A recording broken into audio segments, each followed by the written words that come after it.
Thank you, sir, for that compliment. I'm not sure whether I deserve all that. So you had two talks on basal generation 1, basal insulin generation 2. I think what is important for us is to understand the landmark which has been repeatedly referred to is that we are far from reasonable goal also, not ideal goal, but reasonable goal, and we've discussed the various reasons about it. So what I am going to be discussing is the next part of the story. That means after generation 2, what other combinations we can talk about. We heard about basal, then we've heard about basal plus or using premixed insulins. I think what we have started using more often is a combination of basal insulin with GLP-1 receptor agonist, and of late, couple of years now, you have a fixed combination of basal insulin with GLP-1 receptor agonist. The advantage of the last one that I was talking about, GLP-1 receptor agonist, is at the same time, you see, basal insulin was just looking at hyperglycemia, but here at the same time, we are looking at the liver, we are looking at postprandial glucose defects. So it's got multiple things, because we know that the pathophysiology of type 2 diabetes is not one defect. So multiple defects through multiple choice. Convenience, because it's once a day, you can choose to give it to your patient before the main meal, that's it. And as I'll show you just two studies, it has achieved in terms of efficacy, in terms of safety. When we talk in terms of bugbears, it's always weight gain with intensive therapy. We were worried about hypoglycemia. So it seems to have taken care of these defects also.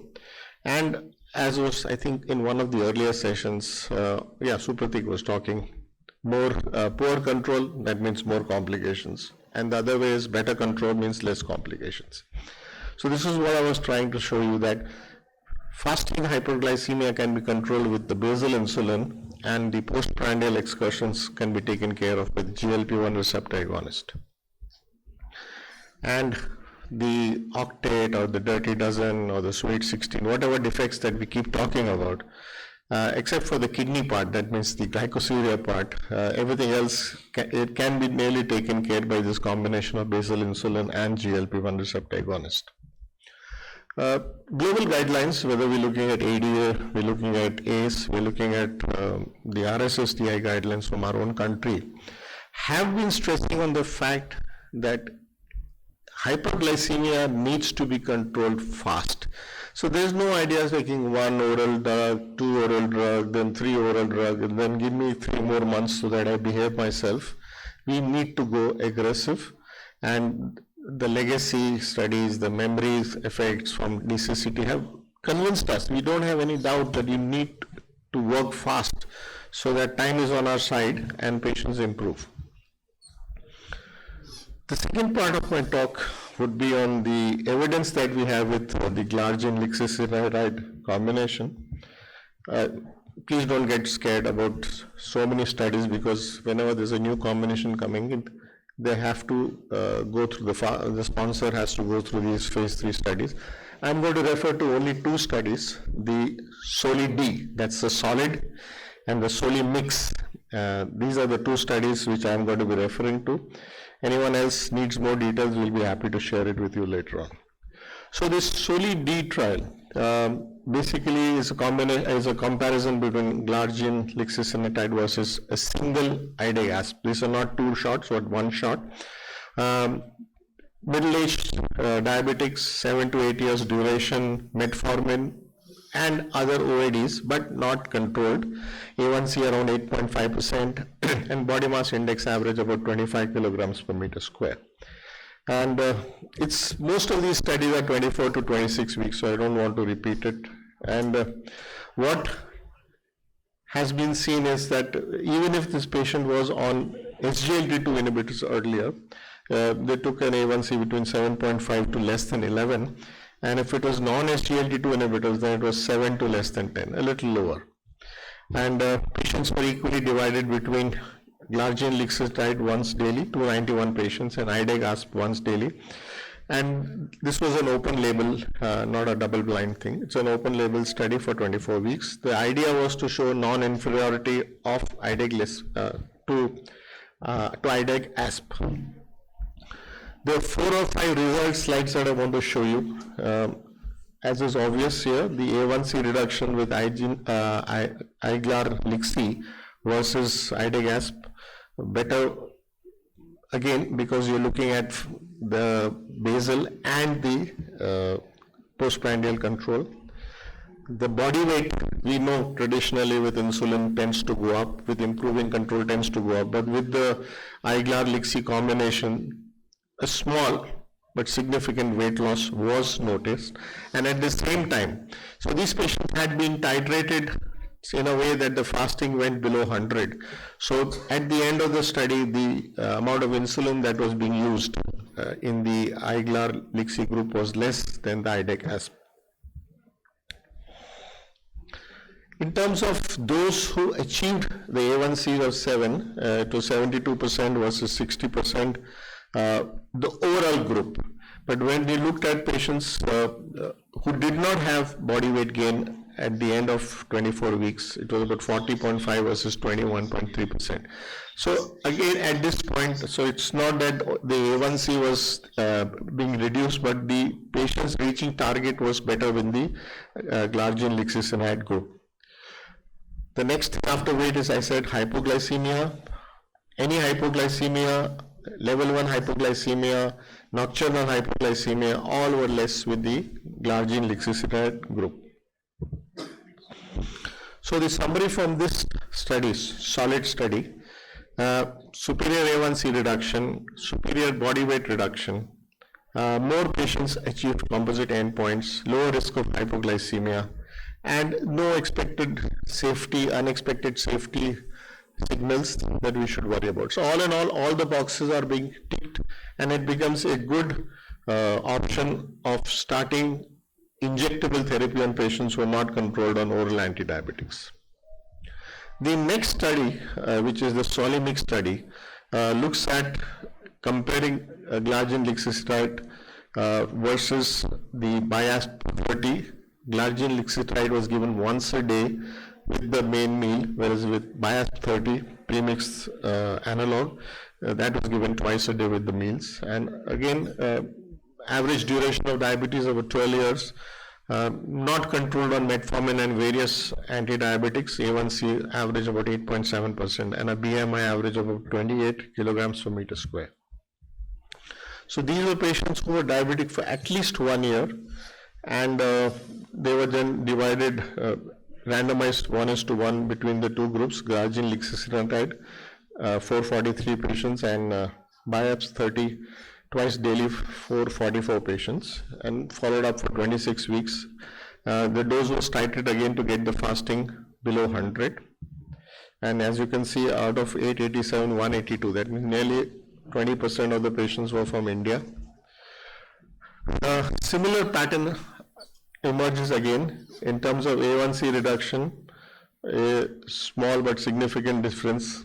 At non-inferiority, it is P less than 0.001, and at superiority also, it is P less than 0.001.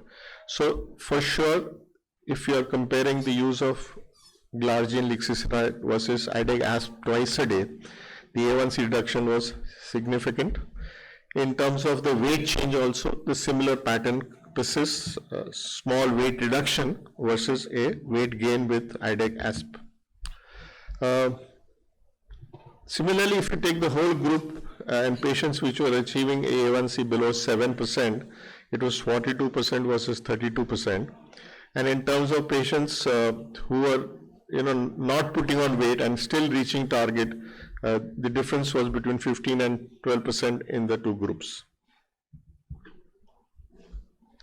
This dose of insulin was again less as compared to what the patients who were on the iGlarAsp were using. And for those who are interested, it's like 39.7 plus minus 12 versus 58.2 plus minus 23. So it's a significant difference in terms of dosage.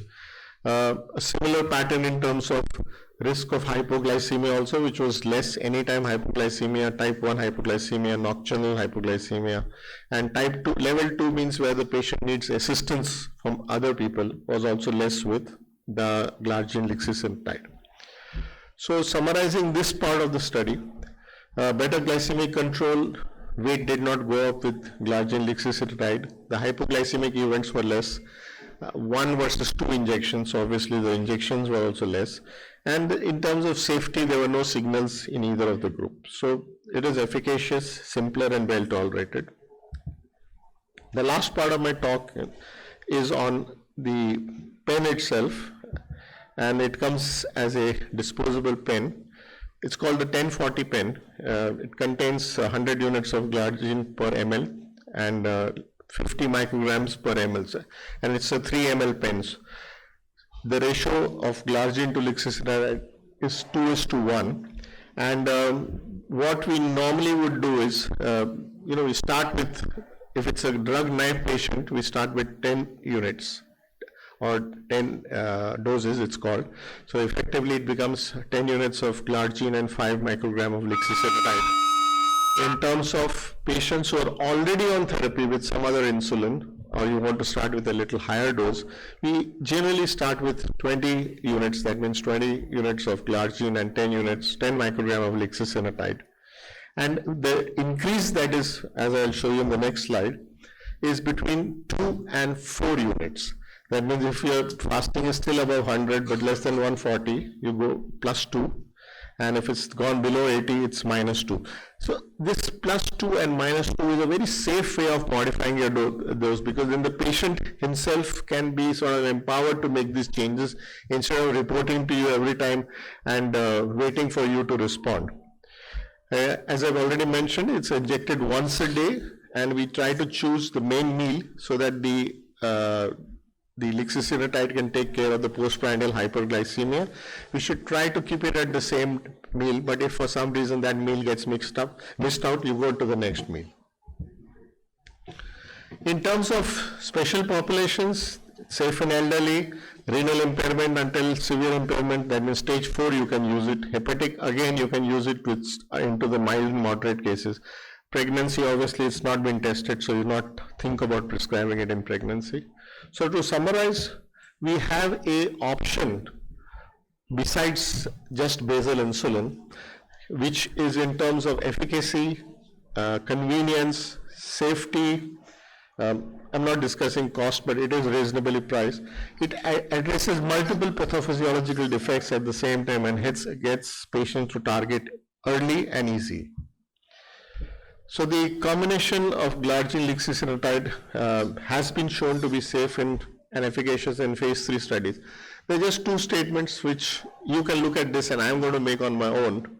One is that probably someone may object that you don't have CV outcome data in terms of efficacy, in superiority. It is not non-inferior to placebo or glargine. But the important point I want to make here is, if you are thinking of starting with a premix twice a day or premix once a day also, the option of using this should be thought about, because efficacy part has been shown, the safety part, and patients get to target much easily. Thank you very much for your patience here.